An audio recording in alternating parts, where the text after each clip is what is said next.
welcome back to another one of these video podcasts. So today I wanted to talk about a topic that's been kind of, bothering me for a little bit, and that is the style slash image, or I guess I should say the lack of style or lack of an image that Lena and Julia have in their solo projects. So what I mean by this is every artist has a thing.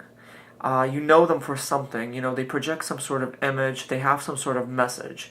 But with Julia and Lena, I don't really know what their message or style is in their individual solo projects.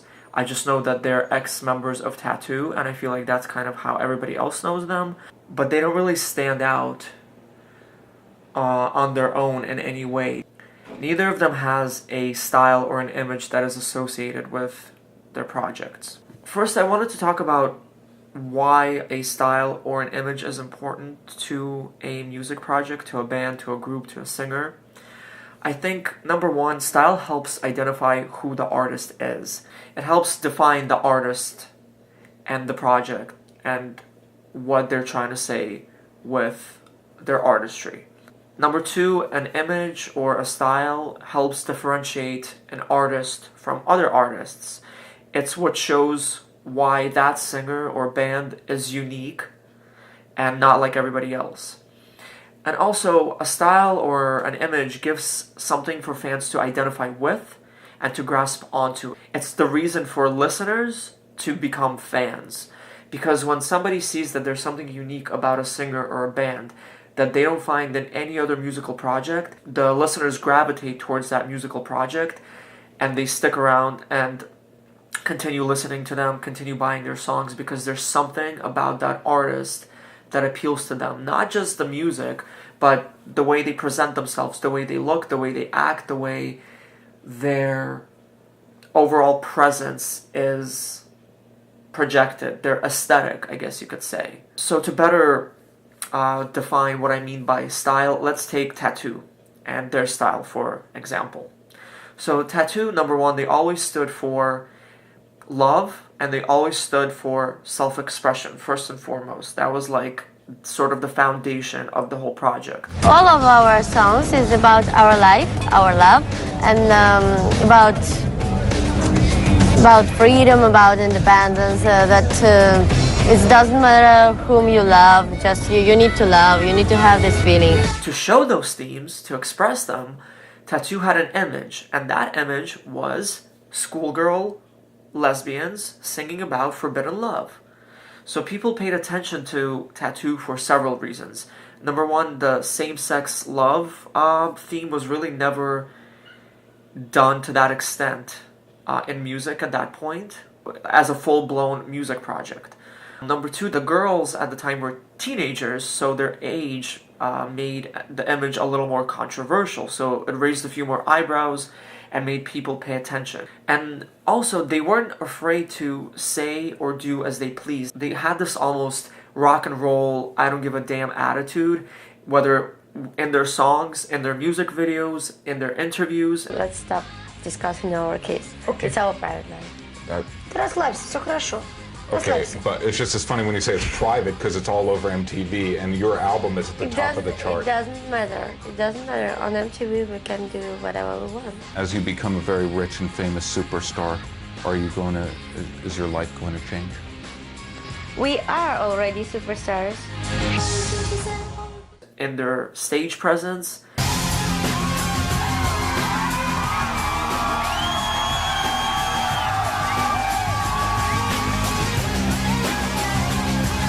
they just did whatever they wanted, and that was the fun part about the band. They projected the image that wasn't innocent, To further their image of these schoolgirls, they had costumes or outfits. The plaid skirts with the white shirts and the ties. When you think about t.A.T.u, that's kind of the first thought that comes to mind. That's the first image that you get, schoolgirls. So from all this, the lyrics, the messages behind the songs, the outfits, the way they acted, this is what made t.A.T.u so cool. There was all these different things that people gravitated towards, identified with, paid attention to, that all work together in synergy to bring fans in and to listen to their music, to go to their concerts, to pay attention to them in interviews, to replicate their style for themselves even. All of this created fans, all of this created loyalty, so much so that although the band is no longer together, their fans obviously still exist. So that was the style and image of t.A.T.u. That is what the band brought to the public. So if I was to ask you guys what comes to mind when you think of t.A.T.u, you would definitely be able to give me several answers instantly. Schoolgirls in Love, high-pitched voices, Not Gonna Get Us, awesome songs, cool outfits, awesome attitude, crazy antics, kissing on stage, you know, all these things that were associated with the project that people enjoyed, you can instantly recall. And that's how you know that the artist has an image, they have a message, they have a style, they have a look and feel, they have a theme.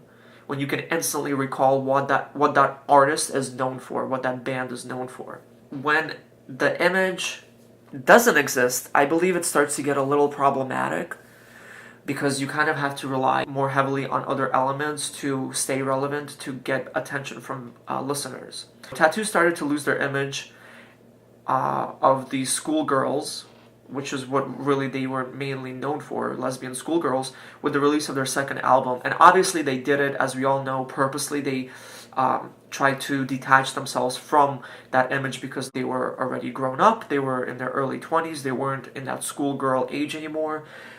They were kind of just over that whole kind of phase. They outgrew it, and they tried to back away from it. To create controversy and to get attention another way, with the release of Dangerous and Moving and that whole era, they became the ones who warned other people against the, quote, ljudi invalide, the ones who exposed the people who were bad, who were wrong, the ones who caused these ugly relationships and hurt other people. So they still had a message with their music, except the image itself wasn't as strong.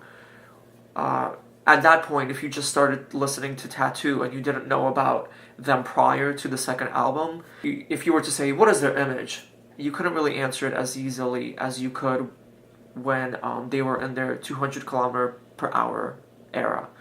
So at this point, with their second album, people still knew who they were, but they still knew them as the girls who used to kiss. And with the third album, what I kind of was disappointed with was they had to resort to nudity to cause controversy and for people to pay attention, which is crazy because when you think about the video, All the Things She Said, their first single, their first video, all they had to do was kiss and people went insane and bottled their albums and were talking about them constantly on the news. And then with their third album, their image was so weak that they had to resort to being naked in the video White Robe, you know, showing their breasts, which I feel like is the cheapest tactic to get attention. So after t.A.T.u ended, Julia and Lena obviously started their solo careers and tried to carve out a name for themselves in the music industry and to be known as, solo singers based on their own individual work.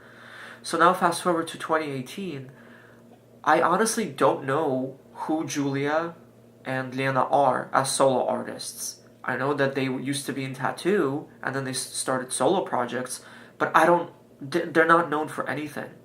There is no image, there is no voice, there is no style, there is no message. It's just ex-t.A.T.u member Lena Katina and ex-t.A.T.u member Yulia Volkova.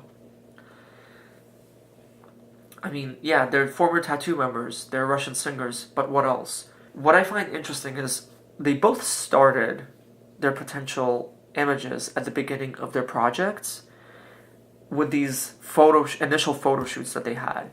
So Julia had this photo shoot when she launched her website. It was this really cool, dark, sexy rocker girl kind of image where she's in the woods with this these leather kind of outfits and this dog with a chain collar on it. And when I saw that, I was like, oh wow, like that looks so cool. It's interesting, you know? I love that whole dark theme. It kind of goes with who Julia is. And the songs at the time, these kind of demos, they had that rocker feel to them. I couldn't believe all the secrets and lies.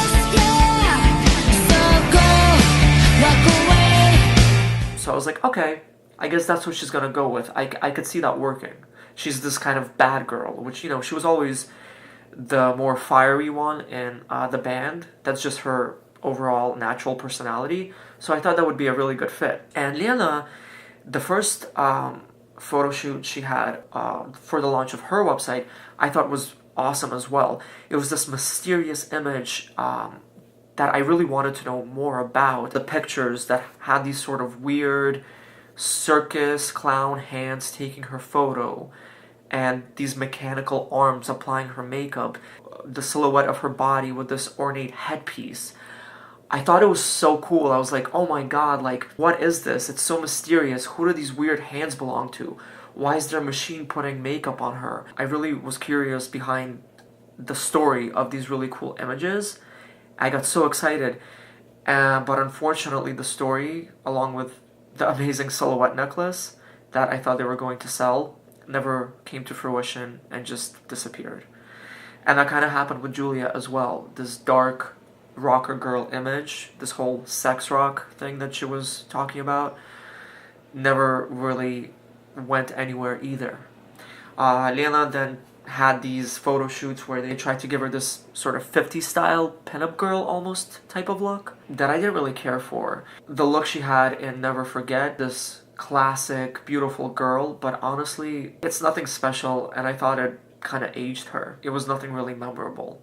Then they kind of rebranded Lena's project, the logo changed, and the image became a little more streamlined, a little more American Singer, with the way that the look and feel of her quote-unquote brand was, the way she dressed.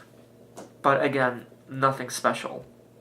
And Julia just kind of continued to be Julia. She just dressed however and had all these different songs, all these different demos. Then eventually Lena released her album This Is Who I Am, which I guess was supposed to explain who she was as an artist. But with the album, I still had no idea who she was. According to Lena, she was just Lena Katina.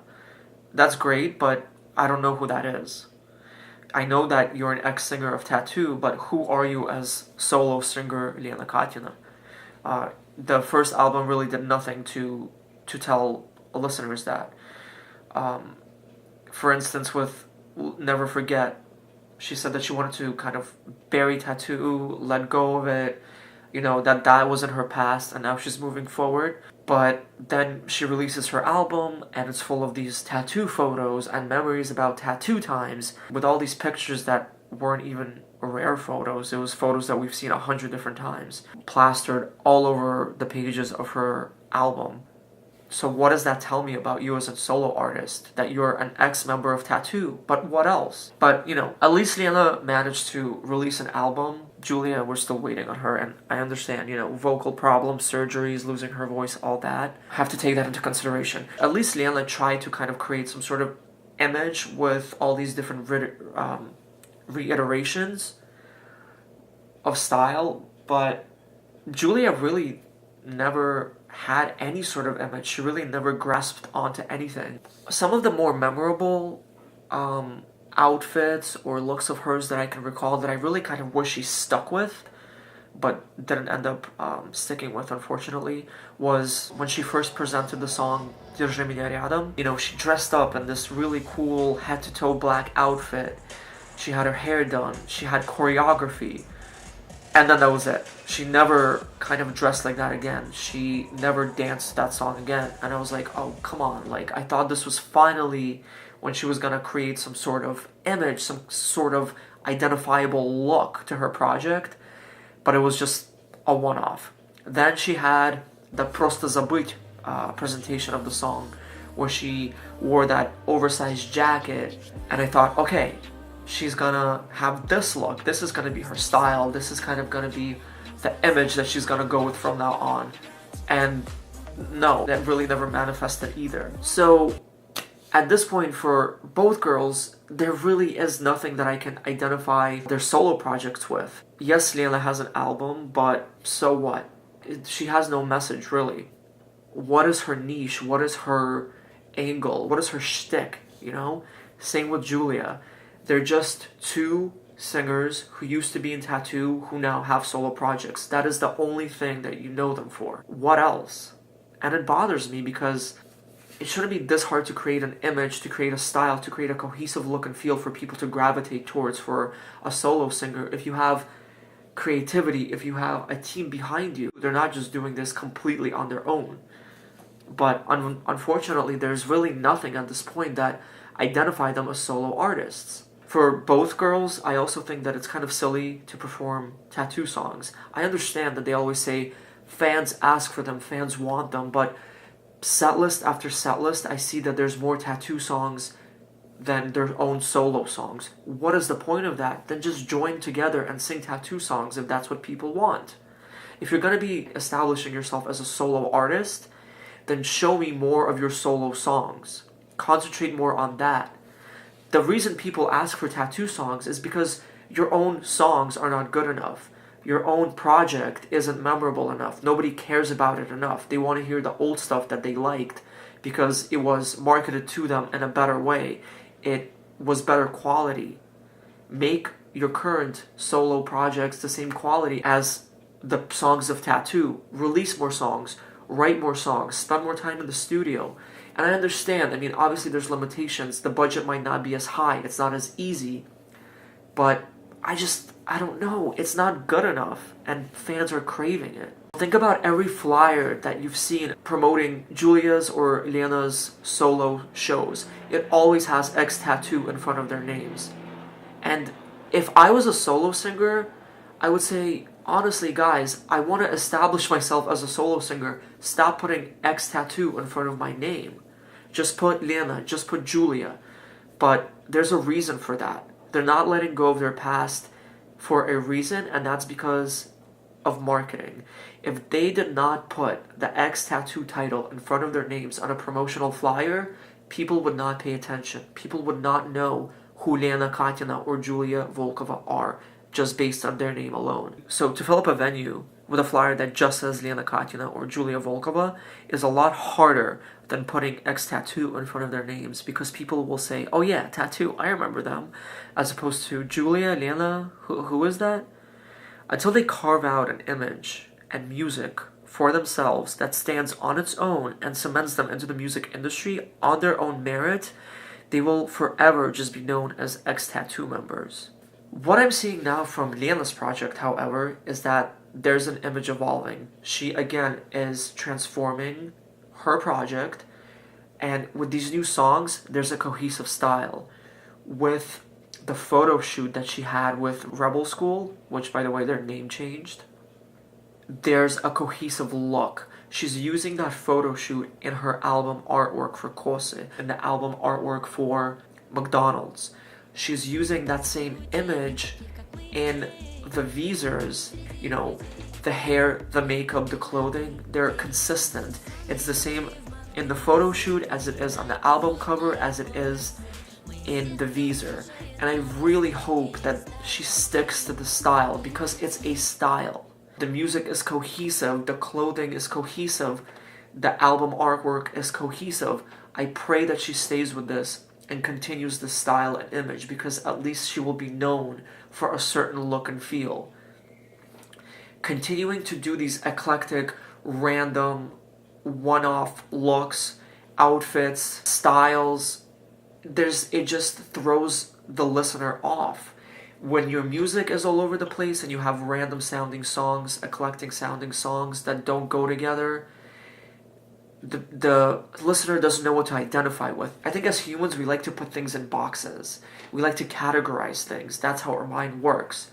So when I know this singer has an album that's going to sound a certain way throughout, they're going to look a certain way throughout the promotion of this album, they're going to dress this way, they're going to act this way, they're going to sing this way, then I know that I can decide in my mind if that appeals to me, and if I can continue to listen to them because I like overall what they're presenting. There's a cohesion there.